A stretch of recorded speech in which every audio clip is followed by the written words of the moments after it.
பெரிய ஒரு பொறுப்பு, மக்களுக்கு பணிகள் சேவைகள் செய்யறதுக்கான ஒரு வாய்ப்பு கிடைச்சிருக்கு. அதாவது நம்ம தளபதி முதலமைச்சர், தமிழ்நாட்டு முதலமைச்சராகி இதுமாரி எங்களை போன்ற இளைஞர்களுக்கு ஒரு சட்டமன்ற உறுப்பினராகி மினிஸ்டர் ஆகியிருக்காங்க. இது எந்த ஒரு கட்சியிலுமே இதுமாரி கிடைக்காத ஒரு வாய்ப்பு.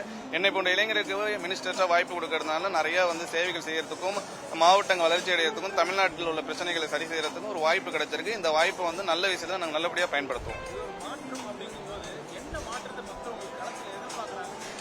இல்ல, நீங்க மாற்றங்கிறது கண்டிப்பா வேணும். மக்களுக்கு அடிப்படை தேவைகளே இங்க இல்ல, நிறைய வளர்ச்சிகள் இல்ல, நிறைய வேலை வாய்ப்புகள் இல்ல. இப்ப பாத்தீங்கன்னா நிறைய டெவலப்மெண்ட் கொண்டு வரணும். அதெல்லாம் நம்ம கொண்டு வரதுக்காக மக்கள் அதை செஞ்சாலே போதும்.